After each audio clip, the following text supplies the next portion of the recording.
90 நாட்கள் சிறையில் அடைக்கப்பட இருக்கும் டக்ளஸ் தேவானந்தா சிஐடி அதிகாரிகளுக்கு வந்த சவால்.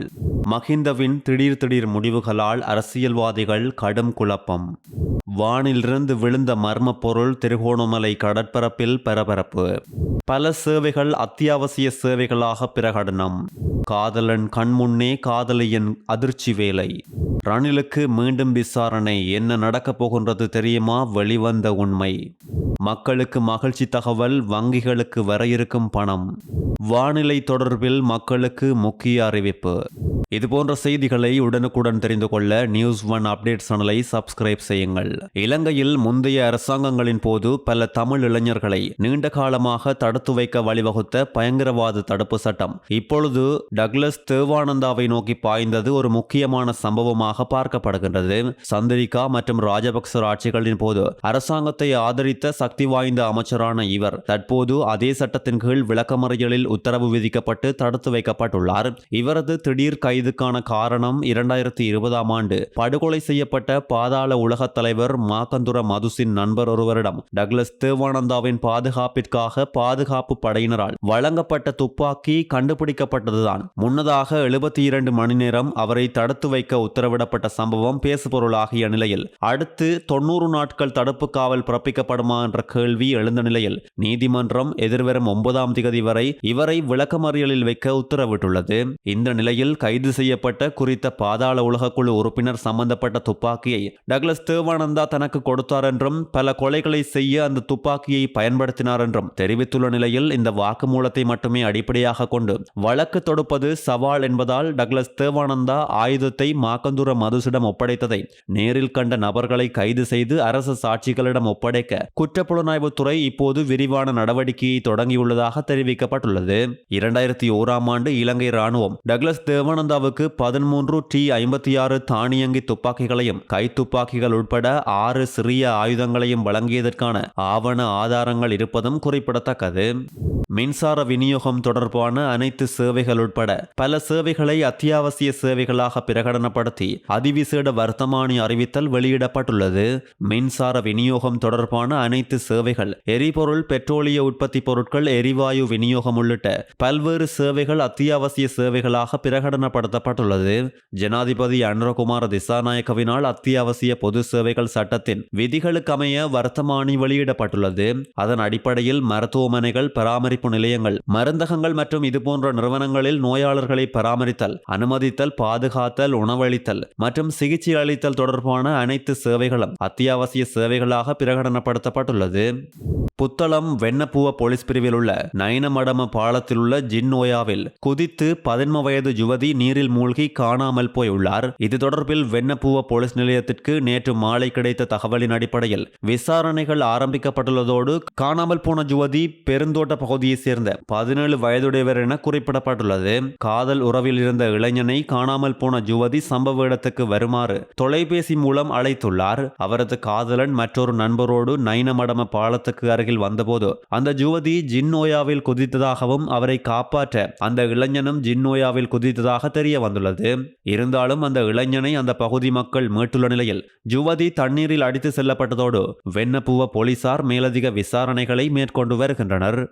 டிட்வா புயலினால் சேதமடைந்த நெல் மற்றும் ஏனைய பயிர்களுக்கான மானியங்கள் மற்றும் இழப்பீடுகளை வழங்குவது தொடர்பாக விவசாய திணைக்களம் அறிக்கை ஒன்றை சமர்ப்பித்துள்ளது. சூறாவளியால் சேதமடைந்த சோளம், மரக்கறி மற்றும் ஏனைய பயிர்ச்செய்கைகளுக்காக அரசாங்கம் ஒதுக்கிய 38 கோடி ரூபாவுக்கும் அதிக நிதி தற்போது விவசாயிகளின் வங்கிக் கணக்குகளில் வைப்பிலிடப்பட்டுள்ளது.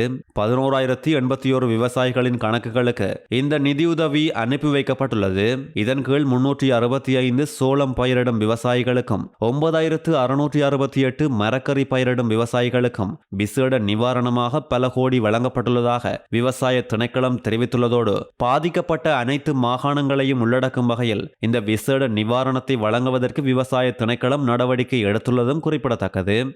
தென்கிழக்கு வங்களா விரிகுடாவில் இந்தோனேசியாவின் மேற்கு பகுதியில் உருவாகியுள்ள காற்று சுழற்சி அடுத்து வரும் நாட்களில் மேற்கு வடமேற்கு திசையில் நகர்ந்து எதிர்வரும் 2ஆம் திகதி அன்று தாளமுக்கமாக மாற்றம் பெறும் என யாழ் பல்கலைக்கழகத்தின் புவியியல் துறை பேராசிரியர் நாகமுத்து பிரதீபராஜா தெரிவித்துள்ளார். இலங்கையின் கிழக்கு தென்கிழக்கு திசையில் இலங்கையின் கரையோரமாக நிலவி பின் இலங்கைக்கு தெற்காக மேற்கு நோக்கி நகர்ந்து குமரி கடலை சென்றடையும் என எதிர்பார்க்கப்படுகின்றது. நேற்று முதல் கிழக்கு மாகாணத்தின் சில பகுதிகளுக்கு மழை கிடைக்க தொடங்கியுள்ளது. இன்று வடக்கு கிழக்கு வடமத்திய மற்றும் ஊவா மாகாணங்களின் சில பகுதிகளுக்கு மிதமான மழை கிடைக்கும் வாய்ப்புள்ளதோடு எதிர்வரும் 31 முதல் 4ஆம் திகதி வரை வடக்கு கிழக்கு மத்திய ஊவா வடமத்திய மற்றும் தென் மாகாணங்களின் பல பகுதிகளுக்கும் கனமழை கிடைக்கும் வாய்ப்புள்ளதாக தெரிவிக்கப்பட்டுள்ளது. இந்த நாட்களில் கனமழையுடன் கூடிய நிலச்சரிவு அனர்த்தங்கள் தொடர்பில் மிகவும் அவதானமாக இருப்பது அவசியம் எனவும் அவர் குறிப்பிட்டுள்ளார். திருகோணமலை சம்பூர் மலைமுந்தல் கடற்பரப்பில் நேற்று மாலை பெரிய ஒரு மர்ம பொருள் கரையொதுங்கியுள்ளதால் அந்த பகுதி மக்களிடையே பெரும் பரபரப்பு ஏற்பட்டுள்ளது.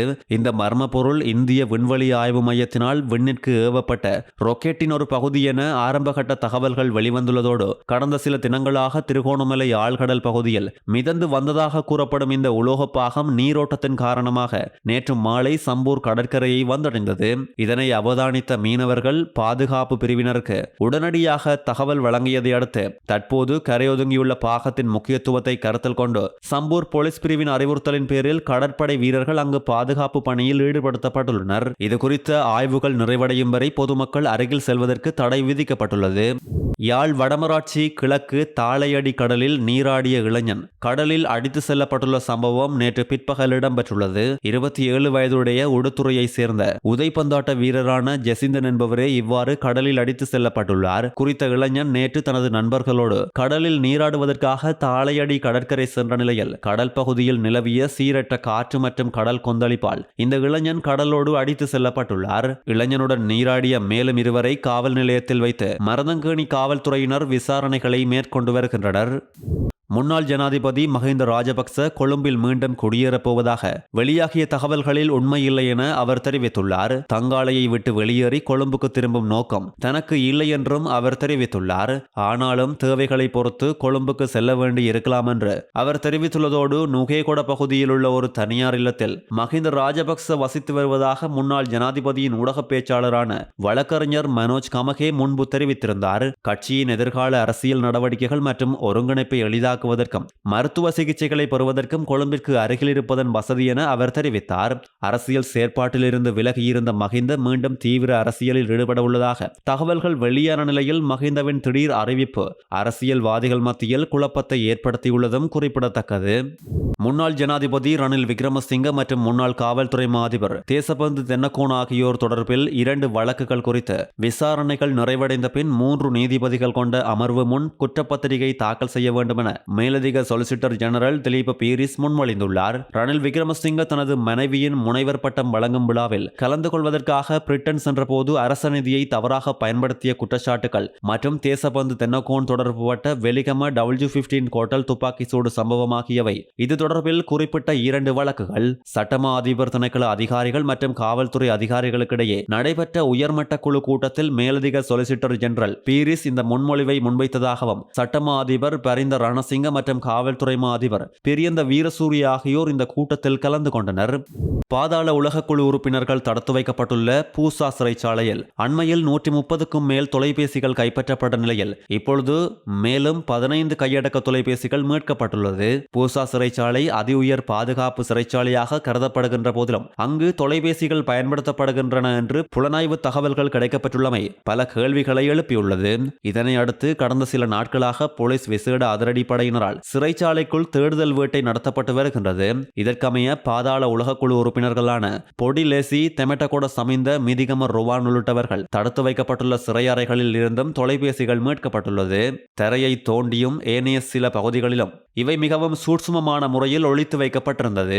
இவ்வாறு சிறைச்சாலை அறைகள் பல சோதனைக்குட்படுத்தப்பட்டுள்ளது. Data cable, power bank, sim அட்டைகள், சிக்னல் பூஸ்டர் உட்பட மேலும் பல உபகரணங்களும் இதன்போது கைப்பற்றப்பட்டுள்ளது.